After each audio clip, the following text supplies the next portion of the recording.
Pertanyaan saya mungkin adalah, apa kita kalau berdoa curhat itu harus sholat? Harus Oke. melalui sholat? Apakah berdoa itu harus melalui sholat? Enggak.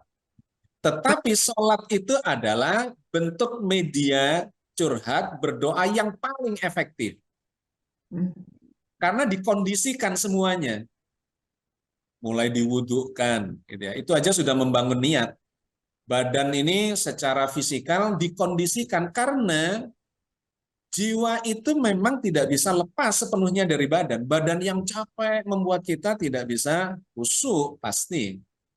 Banyak bekerja, banyak pikiran ya, maka kalau kita lihat secara fisiologis, kepala itu akan lebih panas, temperaturnya lebih tinggi dibanding yang lain kalau kita kerjanya penuh dengan memanfaatkan pikiran. Atau tangannya akan lebih tinggi suhunya. Atau banyak dengan kaki, kakinya yang lebih tinggi.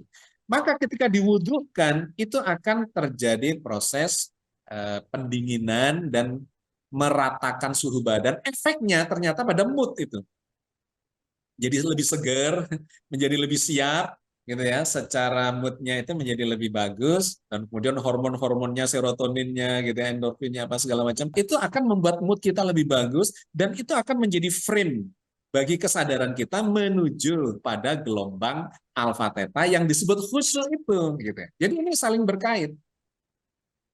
Maka dengan cara itu, sholat itu menjadi efektif. Jadi memang itu yang diajarkan kalau ingin efektif berdoa, berzikir, ya di dalam sholat, bersyukur dalam sholat. Bahwa kemudian di ayat yang lain dikatakan setelah sholat itu pingin berdoa lagi, ya silahkan. Pingin zikir lagi, silahkan. Pingin bersyukur lagi, silahkan. Tidak ada batasnya, bahkan zikir disebut atau diperintahkan, ya ayyuhalladzina amanudkurullaha dzikron katsiro. Gitu. Wahai orang yang beriman, berzikirlah kepada Allah dengan zikir yang sebanyak-banyaknya. Qiyaman wa qu'udan wa ala junubikum, dalam keadaan berdiri, duduk, berbaring, itu oke. Tetapi sekali lagi yang paling efektif sesungguhnya ya sholat itu. Maka kita manfaatkan, kita maknai sholat itu sebagai media untuk berzikir, untuk curhat, untuk bersyukur. Dan disitulah insya Allah kalau benar caranya yang sekarang lagi kita kaji ini, maka dialog dengan Allah itu akan terjadi secara sangat intens.